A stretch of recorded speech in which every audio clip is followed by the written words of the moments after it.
Meu enteado nunca tentou se dar bem comigo nem com os filhos que tenho com a mãe dele, mas agora quer igualdade depois de descobrir quanto dinheiro economizei para o fundo universitário deles. Tenho 39 anos, e minha esposa, Emily, 38. Estamos casados há 12 anos. Emily tem um filho, James, de 17, fruto de uma relação anterior com Dan.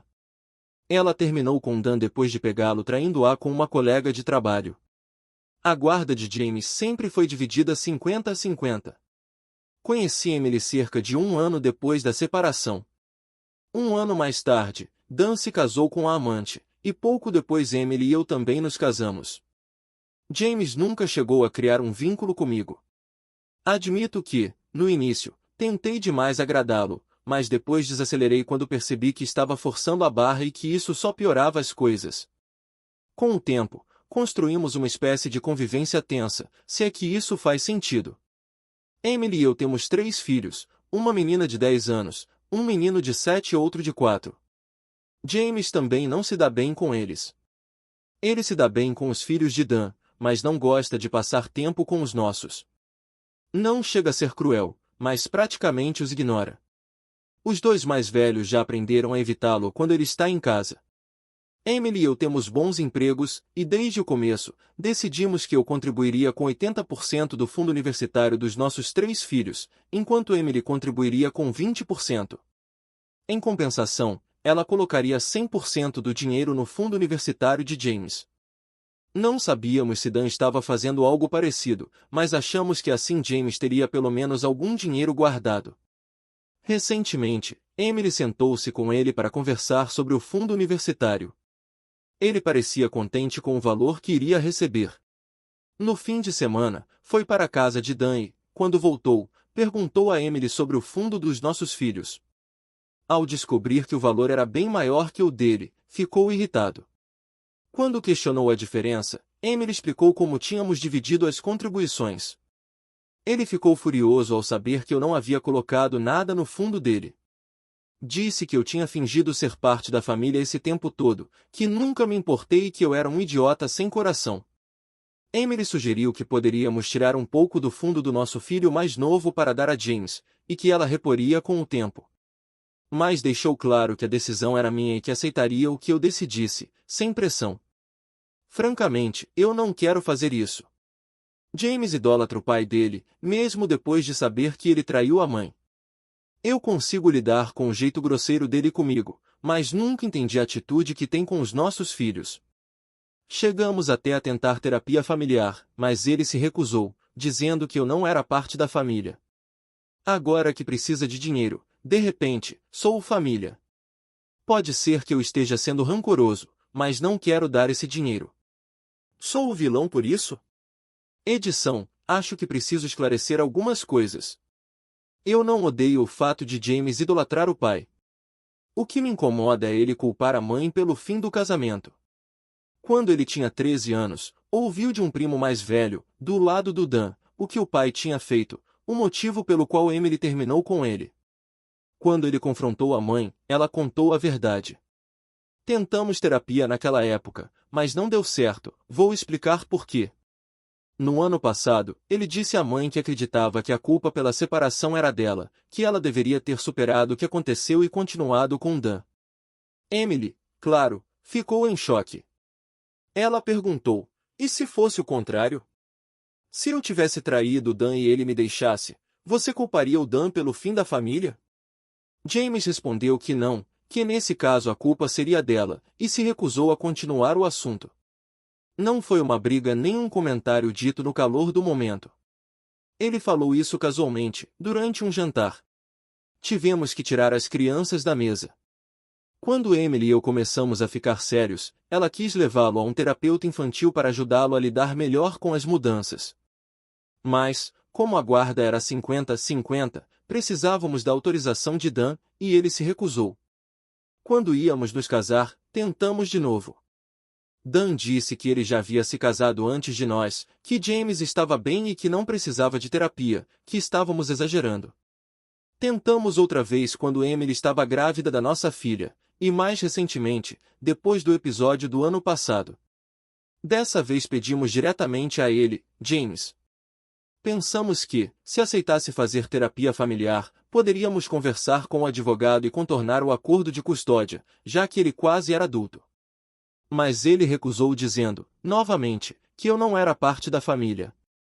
Para quem diz que estou tratando um adolescente como adulto ou que o fiz se sentir excluído, nós realmente tentamos. Quando começamos a ganhar bem, queríamos fazer festas e dar presentes legais aos nossos filhos, e James nunca foi deixado de fora. O que nossos filhos recebiam, ele também recebia. Na verdade, como James já era mais velho, ele podia escolher o que queria fazer. No seu 11º aniversário, quis ir à Disney World. Convidou os 2 filhos de Dan. O filho mais novo de Dan e minha filha têm a mesma idade. Ele foi. Ela, não. Não foi convidada. Ficamos em casa. Começamos os fundos universitários mais ou menos um ano depois do nascimento da nossa filha. Emily não conseguiu começar um para James antes, porque era dona de casa quando vivia com Dan. Levou tempo até conseguir se reerguer financeiramente. Ela não tinha condições de iniciar imediatamente um fundo universitário para ele.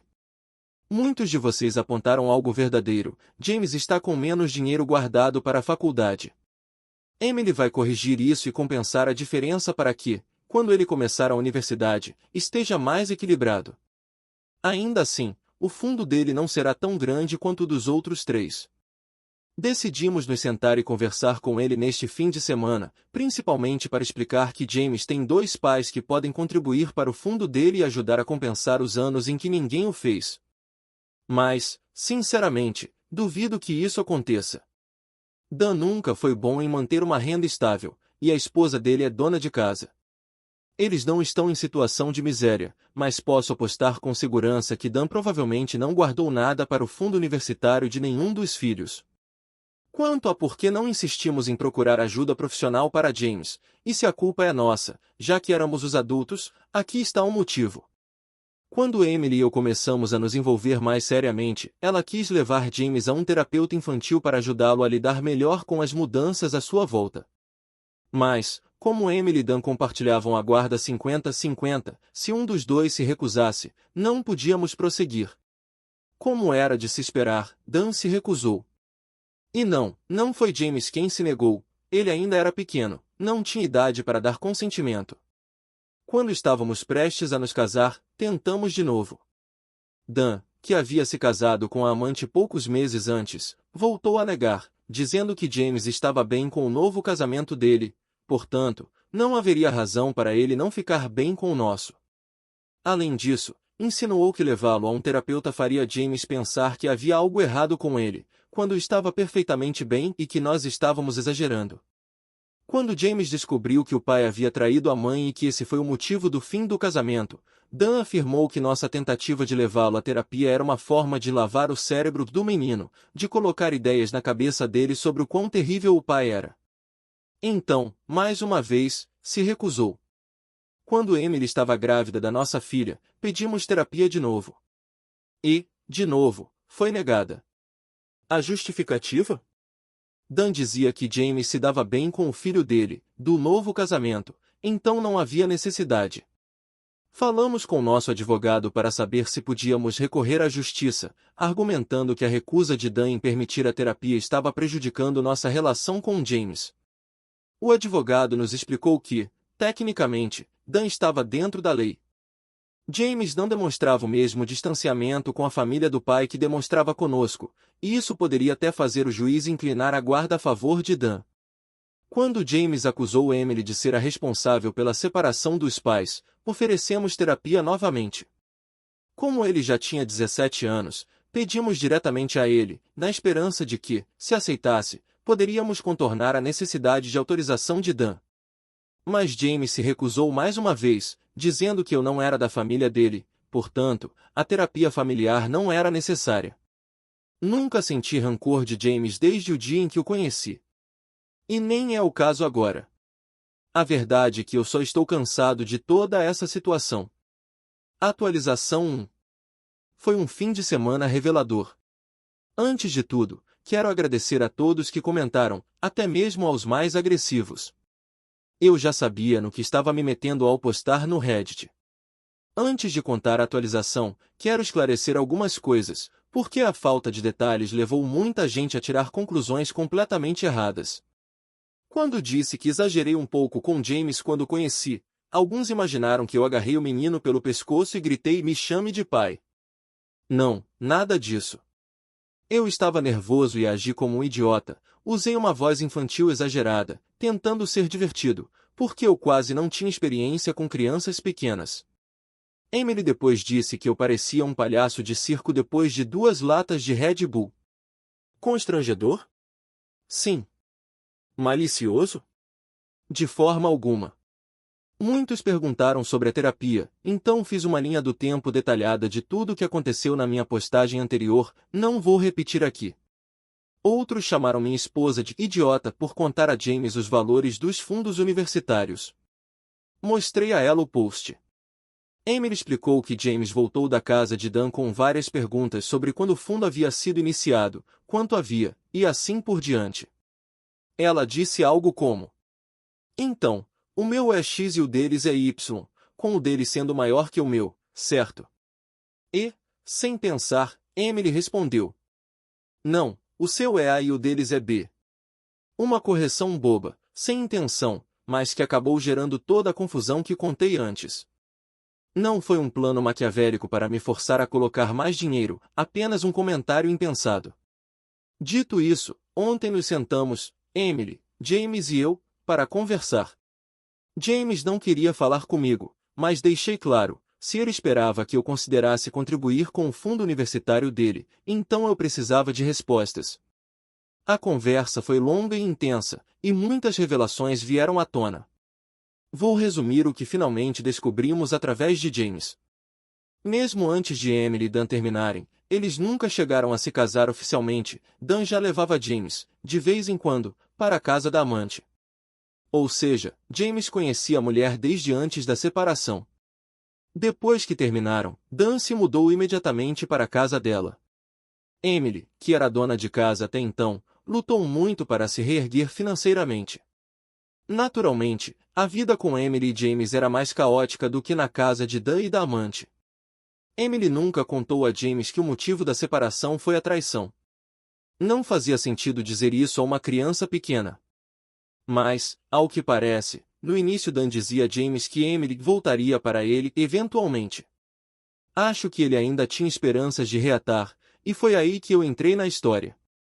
Dan começou a dizer a James que, enquanto eu estivesse por perto, ele não deixaria a mãe voltar para a verdadeira família. Quando Dan se casou com a amante, disse a James que era algo temporário, apenas para deixar Emily com ciúmes. E quando Emily e eu nos casamos, ele disse que eu estava tentando impedir que ela voltasse para sua família de verdade. Quando James descobriu, por meio de um primo do lado de Dan, que o pai havia traído a mãe, ele foi questioná-la. Emily foi completamente aberta e honesta sobre tudo. Quando ele confrontou Dan, o pai disse que tinha ficado sozinho por muito tempo e que traiu porque estava carente. Explicou que o pai de Emily havia sofrido um acidente de carro e ela passou 3 semanas ajudando os pais. E, segundo Dan, aquele foi o máximo de tempo que conseguiu aguentar sem ela. Essa explicação foi o suficiente para que James perdoasse o pai de todos os pecados. Quando Emily ficou grávida da nossa filha, Dan disse a James, e aqui cito as palavras exatas que James usou, que agora que eu estava enfiando minha prole dentro da mãe dele, a família dele estava destruída para sempre. Disse também que Emily e eu não queríamos levá-lo à terapia, e que isso era uma farsa. Na verdade, queríamos levá-lo a um médico que o declararia criança problema e o mandaria para um internato, para que pudéssemos viver felizes sem ele. E que apenas Dan e sua nova família estavam lutando para mantê-lo por perto. James admitiu que esperava que seu comportamento frio comigo e com meus filhos, e sua alegria quando estava com o pai, convencessem Emily de que nós éramos os vilões, e que ela acabaria nos deixando. Mas, infelizmente para ele, eu continuava engravidando da mãe dele, o que só tornava mais difícil que ela fosse embora. Como era de se esperar, Emily ficou devastada ao ouvir tudo isso.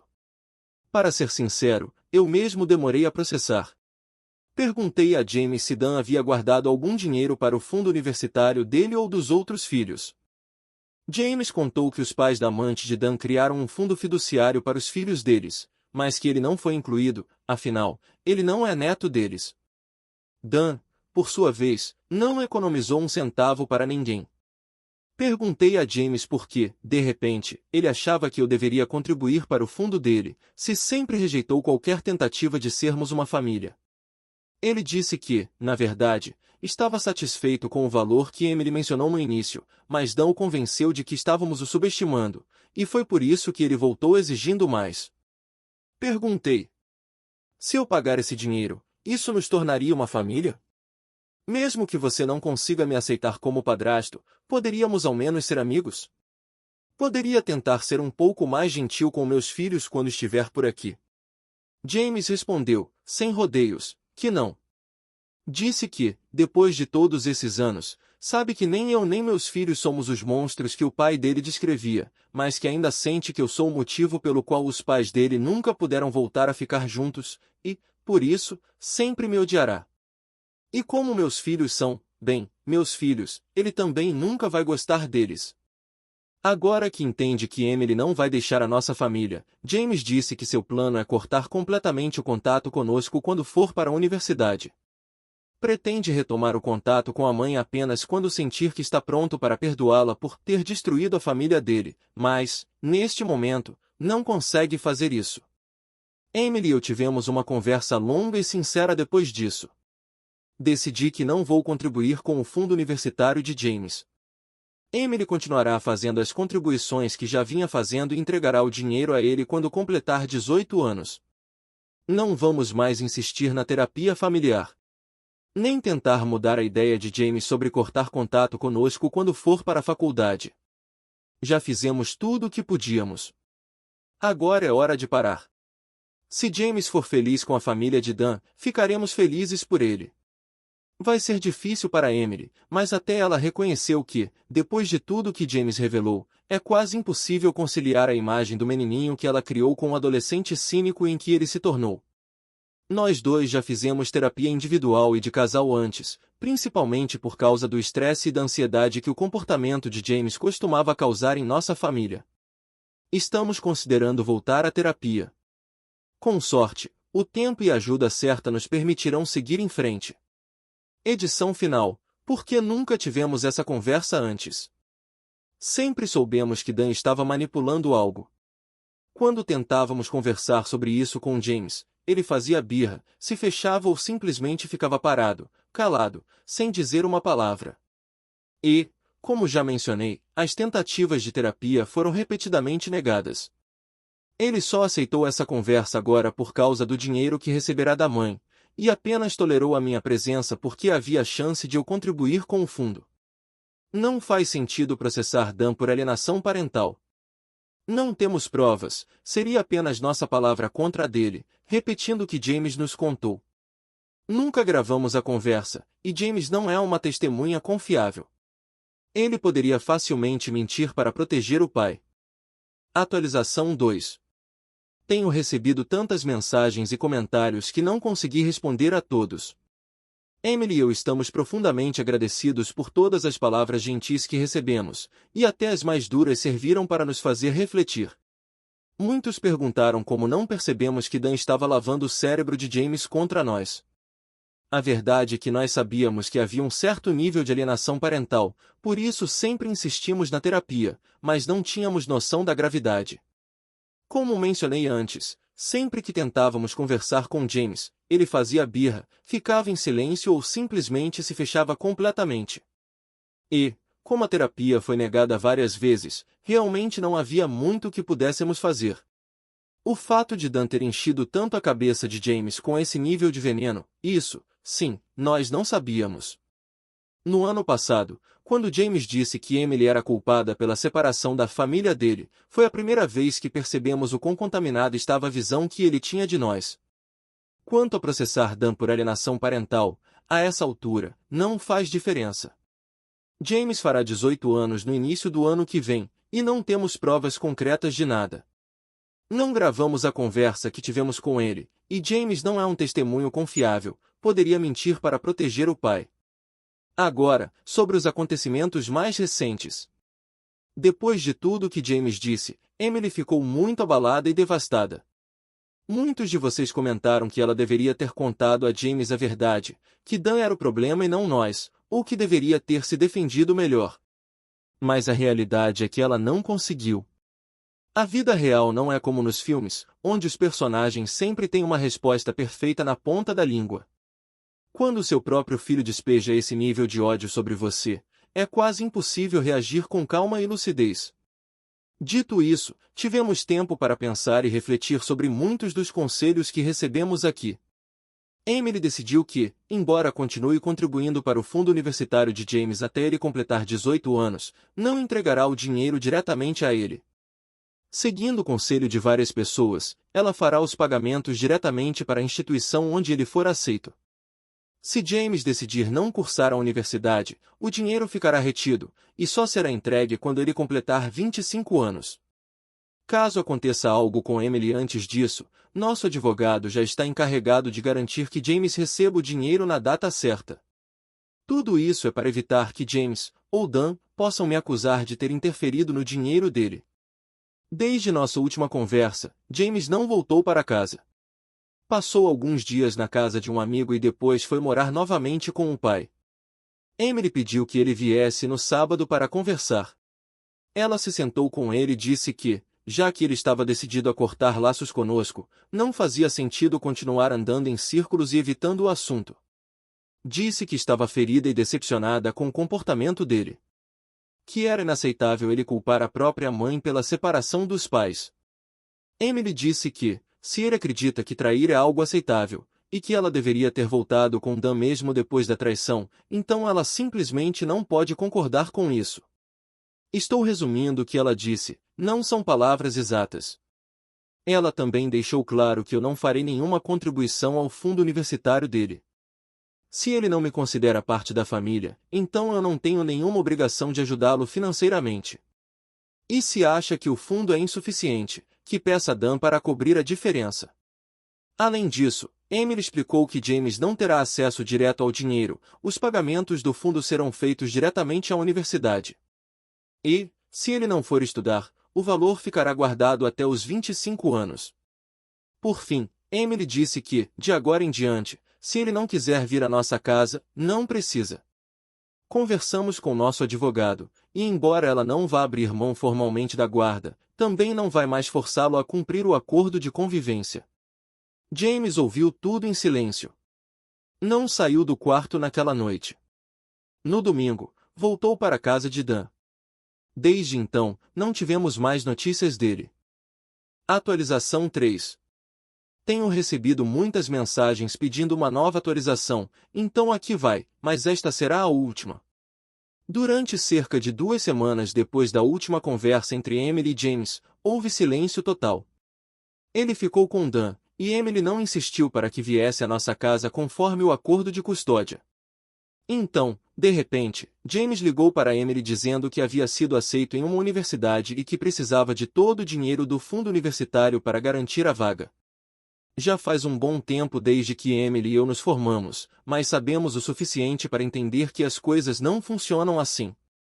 O processo de inscrição costuma começar nessa época do ano, e os prazos seguem até fevereiro ou março. Nenhuma universidade pede o pagamento completo adiantado. No máximo, exigem um pequeno depósito para assegurar a vaga depois de emitirem a carta oficial de aceitação. Emily disse que ficaria mais do que feliz em liberar o dinheiro, mas não diretamente a ele. Pagaria diretamente à universidade. James respondeu que a universidade não tinha essa opção. A essa altura, a conversa já estava tão ridícula que nem sabíamos mais o que dizer. Parecia que ele realmente achava que éramos idiotas.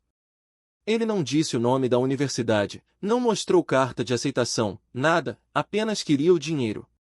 Quando Emily se recusou, ele começou a se exaltar e aumentar o tom, então ela encerrou a ligação. Nem uma hora depois, Dan ligou. Isso nos surpreendeu, em 12 anos, ele nunca havia nos ligado. Sempre éramos nós que tentávamos contato com ele, geralmente Emily, às vezes eu, quase sempre para pedir que ele autorizasse a terapia que sempre negou. Dan nos acusou de estar abusando emocionalmente de James e de causar-lhe sofrimento psicológico. Afirmou que, ao negar o acesso dele ao fundo universitário, estávamos sabotando seu futuro e prejudicando sua saúde mental. Emily, com toda a calma do mundo, explicou que aquele dinheiro era poupança pessoal dela, destinada a James, sim, mas que não era legal nem moralmente uma obrigação. Disse que poderia, se quisesse, transformá-lo em um fundo de aposentadoria e estaria igualmente no direito. Não existe nenhuma base legal para afirmar que o dinheiro pertence a James. A conversa piorou. Dan começou a insultar Emily e a mim, então ela desligou. Mas, pelo lado positivo, como ficamos tão surpresos com a ligação, gravamos tudo. Depois disso, voltou o silêncio, até esta segunda-feira. A prima de Dan, Yuli, mãe do primo que contou a James que o pai havia traído Emily, sempre manteve uma boa relação com Emily. É uma mulher muito gentil. Os filhos gêmeos dela e nossa filha são grandes amigos. Ela acha que Dan é um tremendo idiota e diz que James é a única razão pela qual ela ainda mantém um mínimo de contato com ele. Yuli veio nos visitar e contou que a esposa de Dan, a amante, está se divorciando dele. Aparentemente, ela também o traiu. Que surpresa, né? Ela se separou há alguns meses e voltou a morar com os pais, levando os filhos.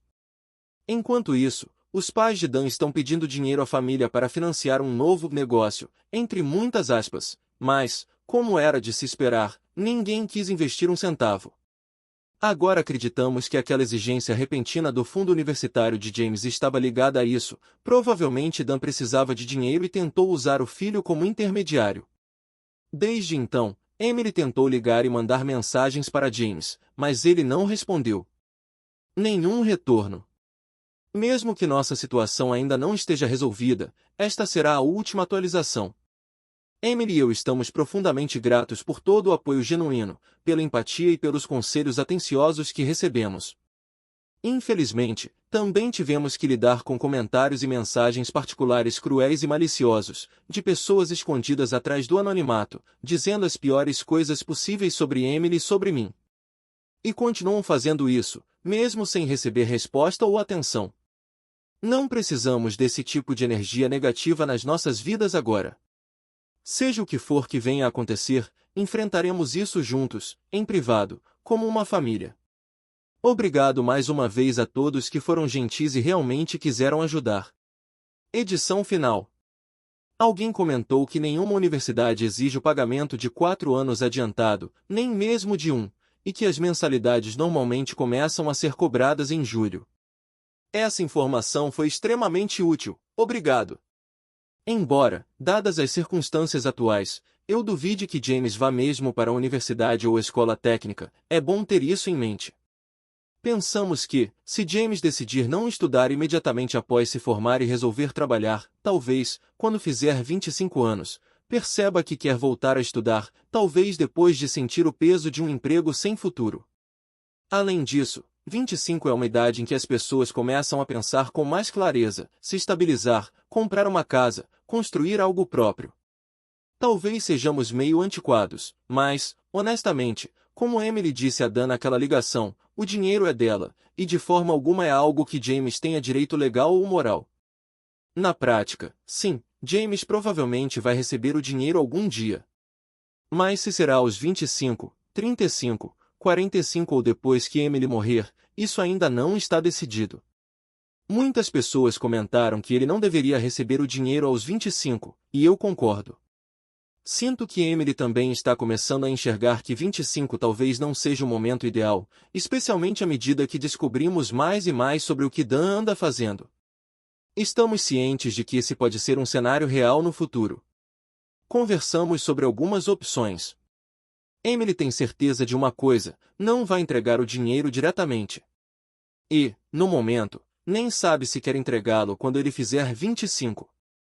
Uma possibilidade é que James receba o valor apenas como parte da herança, quando ela falecer, e que isso seja tudo que ele venha a ter. Mas, sinceramente, eu conheço minha esposa. Agora ela está magoada e ferida, mas se a conheço tão bem quanto acho que conheço. James vai acabar recebendo dinheiro aos 25. Afinal, é o dinheiro dela, E é o filho dela. Comentário: Goldie derrete. Sinceramente, que situação triste e pesada. O pai biológico claramente destruiu o vínculo entre mãe e filho por puro ego e manipulação. O padrasto fez tudo o que podia. Tentou, insistiu, teve paciência, e ainda foi acusado de ser o vilão. E o pior é ver como o garoto cresceu acreditando numa versão distorcida da história, a ponto de odiar a própria mãe por algo que ela não fez. No fim, acho que o Op tomou a decisão certa. Ele tentou, mas chega um momento em que insistir só machuca mais. Às vezes, a melhor forma de cuidar de alguém é se afastar e deixar que a vida mostre a verdade com o tempo. E você, o que acha? O Op deveria continuar tentando ter contato com Jamie, ou realmente se afastar de vez e seguir em paz?